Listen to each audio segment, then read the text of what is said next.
The opening ceremony of Sylvania Academy marked the beginning of a new semester. Banners swayed gently beneath the spring wind while students filled the grand courtyard with chatter and laughter. The stone pathways of the academy, silent during the break, had come alive once more with footsteps and excitement. Professors stood near the central stage, exchanging greetings with returning students, while the members of the Sylvania Alumni Association prepared the ceremonial events. For everyone else, it was the beginning of a bright new chapter. For Ed Rothstaler, it was the beginning of survival. Ed stood near the back of the crowd with his hands buried in his pockets, trying his best not to draw attention. The applause of the students echoed through the academy grounds, but his thoughts were elsewhere. 3 days ago, he had nearly been expelled. The memory still lingered unpleasantly in his mind. I didn't expect Penia to report me to the dean. Yet strangely enough, the old dean had worn a satisfied smile the entire time. Whatever Penia had told him, it clearly wasn't enough to destroy Ed's standing completely. Still, the warning had been clear. One wrong move and he would be thrown out of the academy. And that could never happen. Because Ed knew something nobody else did. This world was the setting of a game. And if the original plot changed too much, his knowledge of the future would become useless. I need to be careful, Ed muttered beneath his breath. I can't stray from the game's storyline. That evening, Ed sat alone near his shabby shelter deep within the northern forest beyond the academy grounds. A small blue window shimmered before his eyes. Combat skill details. Rank combat beginner. Specialty bow proficiency. Level 1. The faint glow reflected in his tired eyes. Unlike the noble students attending Sylvania, Ed had no talent with swords, no inherited magical lineage, and certainly no wealth. What he did have was experience surviving. Life skills. Foraging. Hunting. Crafting. Trapping. And above all, the bow. The bow works best for me, he thought while sharpening a crude arrowhead against stone. It suited both survival and magic.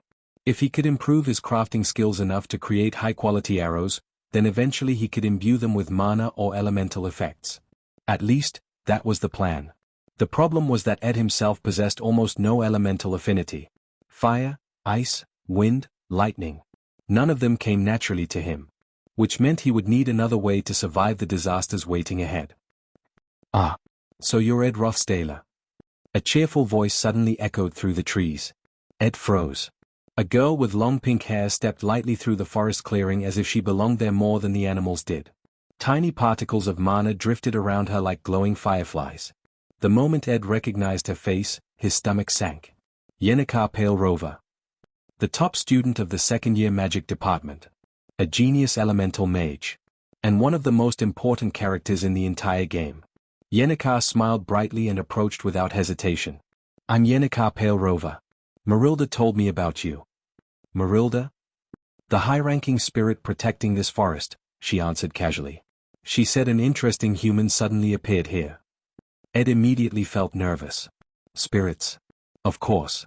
Yennecar was famous for her extraordinary compatibility with elemental spirits. She could communicate with beings invisible to ordinary humans. To spirits, this forest was sacred ground. And Ed had been cutting trees, hunting wildlife, and living here illegally for weeks. An unwelcome guest indeed. Seeing his awkward expression, Yennecar laughed softly. Don't worry. Spirits understand the circle of life. Hunting and survival don't bother them. As she spoke, she gently raised both hands. Look. A tiny glowing creature floated above her palms like a ball of light wrapped in fur. She's adorable, right? I formed a contract with her yesterday. Ed stared blankly. I can't see anything. Yennecar blinked. You can't see spirits? No. For a brief moment, genuine surprise crossed her face. Then curiosity. Ed immediately understood the danger. This was bad. Very bad. If he became involved with Yennecar now, he would inevitably become entangled in the game's main storyline. And Yennecar's future was catastrophic. He needed distance. Immediately. Well, I should get going, Ed said quickly while turning away. I need to forge before sunset. He didn't wait for her response. As he walked deeper into the woods, he could still hear Yennecar softly speaking to the invisible spirit beside her. He really couldn't see you. Then, after a pause. What an interesting person. Life after classes was exhausting. Every morning, Ed woke before dawn and sprinted across the forest just to arrive at lectures on time. He borrowed textbooks from the academy library because he couldn't afford his own. He scratched notes onto flattened stone slabs using burnt wooden sticks because paper was expensive. After classes, he washed his sweat-stained uniform in the river and prayed it would dry before morning. Then came hunting, collecting firewood, gathering drinking water, preparing jerky for lunch the next day. By the time everything was finished, he barely managed 4 hours of sleep. It was miserable, but survivable. And survival was all Ed needed. At least, until one particular problem refused to leave him alone. Ed suddenly stopped walking through the forest one evening. "How long are you going to keep following me?"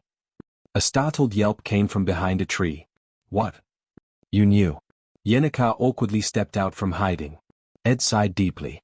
"You were being obvious. But I wanted to know more about you." "Why?" "Because everyone says terrible things about you," she admitted honestly. "But I don't know you personally yet." Ed stared at her silently. That was exactly the kind of person Yenneker was.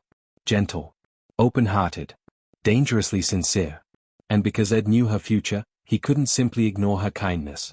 In the original story, Yenneker eventually became the final boss of Act 1.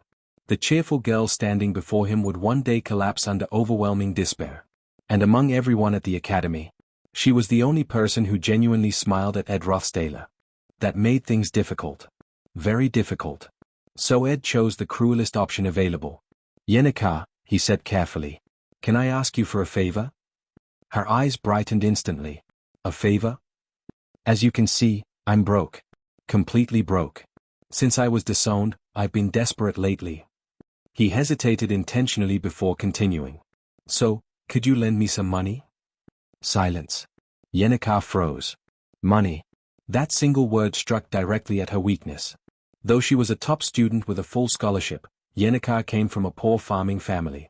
Without scholarship support, she never could have entered Sylvania Academy in the first place. Her expression slowly crumbled. "How much?" Ed almost felt guilty seeing her reaction. Almost. Because if she disliked him now, she would eventually leave him alone. And that was safer for both of them. 3 days later, Yenneker Pale Rover disappeared entirely from his life. Ed finally relaxed. "A little cruel," he admitted to himself while stacking firewood beside his shelter, "but this way I won't get dragged into the plot." Then, crunch. A branch snapped nearby. Ed immediately turned around. What the? Someone was sleeping in his shelter. Silver hair. Tiny frame. Expressionless face. The moment Ed recognized her, every nerve in his body went cold. Lucy Mayriel. The strongest student in Sylvania Academy. A legendary prodigy. Feared by professors and nobles alike. And far more dangerous than Yenneker. Why is she here? Ed thought frantically. Lucy slowly opened one eye. Her voice was flat and sleepy. It's noisy. I didn't even say anything. Not you. Lucy lazily pointed behind him. That huge wolf keeps talking to you but Ed can't see anything. Marilda. The high-ranking spirit guardian of the forest. Lucy rubbed her eyes and yawned. It keeps asking you. To save Yenneker in the future. The night suddenly felt far colder than before.